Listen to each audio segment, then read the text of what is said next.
Todos en casa. Bueno, varios temitas para el día de hoy. Uno tiene que ver con el sistema penitenciario.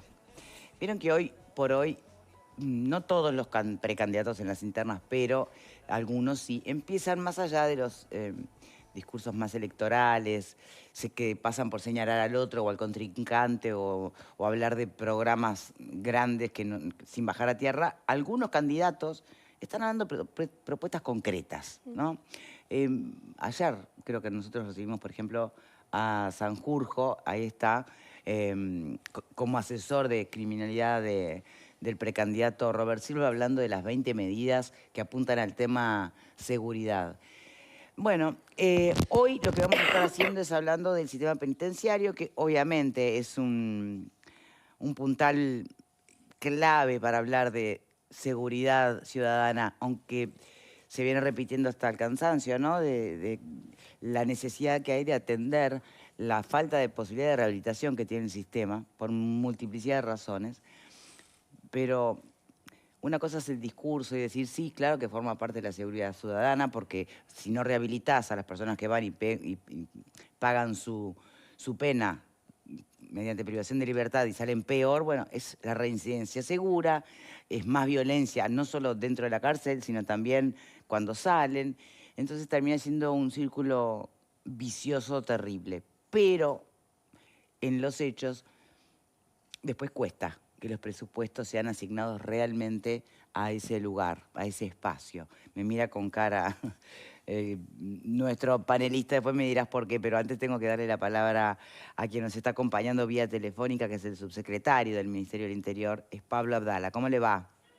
Hola Victoria, ¿cómo están? Un gusto. Bueno, un gusto. No sé, ¿ya habíamos tenido el gusto de hablar con usted en este nuevo rol? Sí, una vez estuve allí, pero la que no estuvo fuiste tú, Ah, porque estabas creo que de licencia en ese momento. entonces es natural que yo diga, wow, ahora la primera vez que hablo con usted como subsecretario de esta cartera. Bueno, anuncios, ¿no? De mejoras, de medidas que tienen que ver estrictamente con el sistema penitenciario. ¿Quiere repasarlas conmigo, Abdala? Sí, con mucho gusto. Venimos tomando una serie de medidas en distintas direcciones, pero yo diría con una sola orientación, en cuanto a que lo que tú decías muy bien en la introducción, el sistema penitenciario, y esto lo establece nuestra Constitución desde hace muchos años, no debe servir, como dice la Constitución, para mortificar a los presos, sino que debe servir para procurar su rehabilitación, su reeducación, la profilaxis del delito, y eso se traduce en términos concretos de que quienes por distintas circunstancias de la vida incurren en el delito y por lo tanto son condenados por la comisión de una infracción penal y privados de su libertad, es evidente que desde que ingresan al sistema hay que trabajar por su reeducación, por su reinserción, y para eso hay que generarle desde el inicio capacidades y darles herramientas para que el día que egresen, que la enorme mayoría van a ingresar, porque Todos, porque acá no hay perpetua, Abdala. no hay perpetua, y no solo no hay perpetua, sino que el perfil de los privados de libertad habla fundamentalmente de una población mayoritariamente masculina, que a estos efectos que estamos hablando ese dato no es relevante, pero sí es relevante que estamos hablando de una población eminentemente joven, la enorme mayoría tiene menos de 30 años. Y otro dato tampoco menor, que la gran mayoría es joven y además es pobre, porque entonces eso tiene ahí sí adquiere mucha significación, la falta de recursos para la reinserción posterior, ¿no? Exactamente, jóvenes y que además provienen de contextos vulnerables y de circunstancias de vida evidentemente complejas. Clarísimo, Abdala, pero esto lo venimos escuchando, yo hace 15 años nada más que estoy en este programa. Supongo que los periodistas que tienen otros programas debe hacer mucho más. ¿Estamos todos de acuerdo en eso o no? ¿Desde siempre o no? Por supuesto que sí. Y por eso hemos empezado a tomar medidas. Tú has oído hablar del enfoque dual que estamos intentando impulsar desde el Ministerio del Interior. El enfoque dual es la doble mirada, es decir, por un lado la mirada que necesariamente tiene que ver con prevención, persuasión y represión del delito, que es que va por otro para el carril en Ministerio del este Interior. momento, sí. Exactamente, pero al mismo tiempo o complementariamente, y sin entender que es excluyente, la mirada de las concausas sociales, de lo que se llamaría la etiología del delito, de las razones que están por detrás. Porque evidentemente, si el sistema penitenciario hoy lo que indica, y eso es lo que surge del análisis frío de los datos, que la reincidencia en nuestro país tiene Aumentó. niveles altísimos, altísimos. Pero además no solo es altísimo, aumentó. Exactamente, está en el 70% aproximadamente. Es porque evidentemente allí tenemos un problema y hay que empezar a actuar en la dirección que yo decía. Y tú me dirás, bueno, pero ¿qué medidas se vienen adoptando?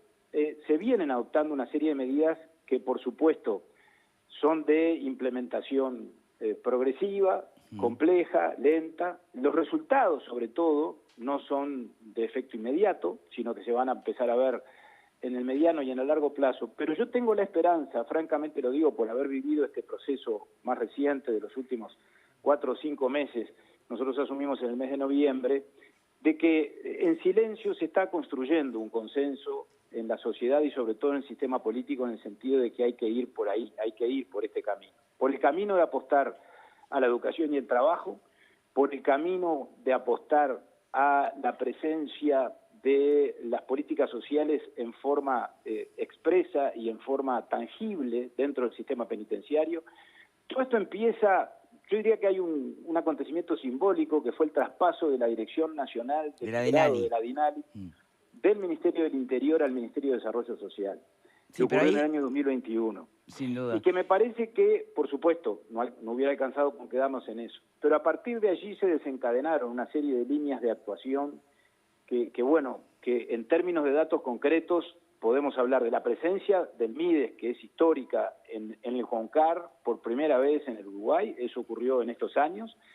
Hay una oficina del MIDES, que el MIDES analiza particularmente o se enfoca especialmente en la situación de aquellos privados de libertad que están, digamos, próximos al egreso del sistema, y trabaja con ellos y trabaja con sus familias. Sí. Se está avanzando mucho en las respuestas educativas, se han firmado convenios que están en plena ejecución y se han destinado salones y se han acondicionado salones a esos efectos con la UTU, con la UDELAR. Con la UDELAR estamos por inaugurar con el rector Rodrigo Arim en los próximos días en el CONCAR la infraestructura correspondiente. Porque hay en el interior, ¿no? También en el interior, en Salto, por ejemplo, yo estuve presente en el mes de febrero, inauguramos una comunidad educativa, que así se llama, en la cárcel de Salto, que tiene 6 salones que desde el punto de vista de edilicio y desde el punto de vista logístico son de gran nivel y tienen todas las comodidades necesarias como para poder desarrollar allí actividades académicas. Y ahí hay privados de libertad que terminan primaria, otros secundaria, otros la enseñanza técnica. Tenemos un convenio vigente con INEFOP que se firmó hacia noviembre del año pasado, que implica 2.000 cupos que INEFOP le está proporcionando a personas privadas de libertad para que se capaciten y se formen en las más diversas disciplinas. Es decir, todos esos yo creo que son avances importantes. Sin duda. Que van en la dirección correcta. ¿Y qué Lo me de las dice... políticas sociales no es menor. No, por supuesto que no, pero ¿qué me dice Abdala de otros asuntos? Que, por ejemplo, tengo entendido que hoy entre las medidas a adoptar va a suponer ampliar el número de operadores penitenciarios, por ejemplo, porque otro dato duro, comparativamente, si se quiere, con otras sociedades, es que por lo general hay una ecuación que es X número de presos, de penados versus penas alternativas, y que en nuestro país se da al revés, o sea, más privados de libertad que personas con penas alternativas, ¿no? Entonces, y eso ya interpela a otra cartera, si se quiere, ¿no? Acá también estamos hablando de la decisión que tomen los jueces, por ejemplo.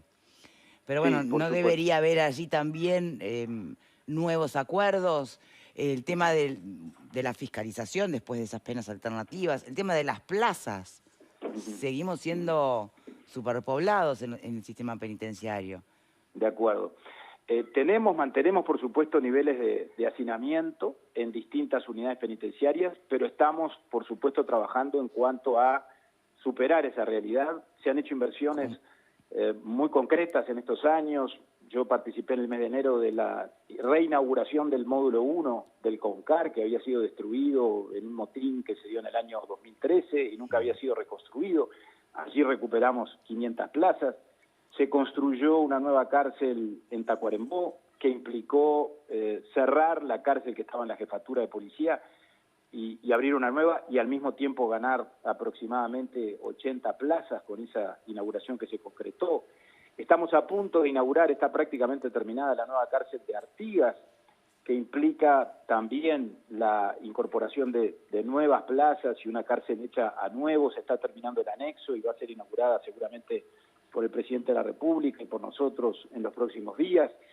Tenemos dos proyectos muy importantes que una vez que se concreten creo que van a describir una nueva realidad desde el punto de vista locativo precisamente y desde el punto de vista de las plazas y de superar el hacinamiento. Uno es a través del régimen de la PPP, de la economía mixta, en donde está la actual cárcel de Punta de Rieles, allí por una ampliación del contrato que está vigente con la empresa que construyó la cárcel de Punta de Rieles. Vamos a construir una cárcel o una nueva unidad penitenciaria de mujeres, que va a permitir, por lo tanto, superar la situación todavía compleja que mantenemos en la unidad 5. En el penal de Libertad, en el mismo predio del penal de Libertad, se van a construir por el mismo sistema 3 unidades nuevas de algo menos de 500 plazas cada una de ellas, que nos van a permitir contar, por lo tanto, con más de 1.400 plazas cuando estén prontas. Esas obras empiezan ahora, no las va a terminar el actual gobierno, pero el próximo gobierno, sea el gobierno que sea, las va a poder inaugurar en el primer tramo o en la primera parte de la gestión, y eso sin duda va a significar un alivio significativo. Y en cuanto a los operadores, tú me decías de los operadores, que eso es de mucha importancia. Los operadores penitenciarios cumplen una labor muy importante porque cumplen una labor de acompañamiento en esto de la resocialización, en esto del acompañamiento al privado de libertad, en todo lo que concierne a generar capacidades para él, darle atributos o herramientas en cuanto a, digamos, por lo tanto, formarse desde el punto de vista personal, encontrar una vocación que en todo caso lo motive y que lo lleve, por lo tanto, una vez a que obtenga la libertad de realizar una tarea que le permita alejarse del delito y iniciar una senda positiva. Bueno, el operador penitenciario cumple una función muy importante en ese sentido. ¿Dónde se forman? Se forman en el Centro de Estudios Penitenciarios del Ministerio del Interior, del Instituto Nacional de Rehabilitación. Allí hacen una capacitación de varios meses, acompañan a los privados de libertad en toda su actividad asociada precisamente al estudio y al trabajo, lo apoyan, son una suerte de asistente de los privados de libertad, y allí estamos generando un incremento muy importante en cuanto al número de operadores.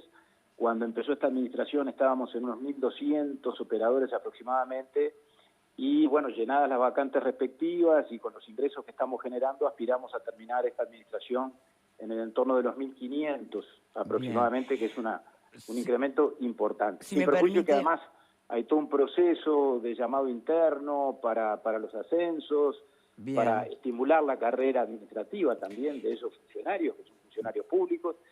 Y bueno, y ahí ha habido una apuesta también importante, incorporamos psicólogos y asistentes. Bueno, ahí se iba a preguntar, porque más allá de celebrar la presencia del MIDES en el sistema penitenciario, se había también convocado mucho a ACE. Yo no sé qué tanto se logró implementar, ¿no? La presencia de ACE dentro del sistema penitenciario. Los psicólogos, no sé si son de ACE, pero podría ser una respuesta, por ejemplo. Bueno, en cuanto a la atención médica, allí hay una respuesta articulada y complementaria entre los recursos del propio Instituto Nacional de Rehabilitación, que cuando yo recién hablaba de la incorporación de psicólogos y asistentes sociales, estoy hablando de incorporación de técnicos del propio INR. En los últimos días incorporamos 22 nuevos técnicos, entre psicólogos y asistentes sociales, para distintos centros penitenciarios de nuestro país. Bien, pero no de ACE, entonces. ACE, por supuesto, también contribuye, y por supuesto también el hospital policial. En ese sentido, por lo tanto... El hospital penitenciario quedó allí, ¿no? Como... No por ahora. Perdón? El famoso hospital penitenciario del que se habló en algún momento, no. No, eso no se ha concretado, pero sí hemos ensayado respuestas, repito, en forma articulada y coordinada por vías alternativas que son las que estoy mencionando. Muy bien. Abdala, yo le agradezco muchísimo por su tiempo. No sé si quiere agregar algo más antes de despedirnos que a usted le parezca trascendente, importante que sepamos. No, en todo caso subrayar, porque eso de pronto no motivó espacios en los medios de comunicación y no trascendió, porque además nadie se encargó de difundirlo, pero es bueno que se sepa. A ver. Algo que insinué al principio de esta conversación, Victoria, y es que, por suerte, me parece... Lo del consenso. Que en estos temas vamos encontrando caminos que son de articulación y de acuerdo, que eso es muy Sí. importante. Y yo creo que estas medidas, el MIDE se está desarrollando a través de la DINALI un montón de propuestas y de proyectos, caso del famoso PIA, el programa de inclusión, y ECOS. de inclusión asistida, que es muy importante, allí para unos 500 privados de libertad que obtienen la libertad y reciben asistencia del Estado durante 7 meses. Bueno, ahí hay un plan piloto que es bien interesante, que la DINALI lo está impulsando. Creo que ustedes tienen allí a Fernanda Sey, no sé si está hoy. Hoy no, Fernanda pero está lo tenemos trabajando, clarísimo, sí, todo lo que están haciendo desde la DINALI. Fernanda está trabajando directamente en eso. Bueno, y estos temas los hemos conversado en el Parlamento, los planteamos en la Comisión Permanente cuando estuvimos en enero y en todas las instancias en las que se nos ha convocado, y por suerte reciben y registran un apoyo político y un consenso que me parece que garantiza o anuncia que cualquiera sea la decisión política de este año electoral y el gobierno que se instaure en el próximo periodo, creo que son líneas de actuación que no tienen retorno y que por suerte las vamos a prolongar. Bien, yo le agradezco que haya vuelto a poner el tema del consenso sobre la mesa, porque eso es lo que voy a trasladar a los panelistas, a ver si coinciden con usted o advierten que más allá del sistema político, la sociedad toda, no sé qué tanto consenso, digamos, se puede haber alcanzado. Pero muchas gracias por ponerlo sobre la mesa. Gracias a ustedes, con mucho gusto y un abrazo. Hacemos la primera pausa y ya venimos, ¿eh?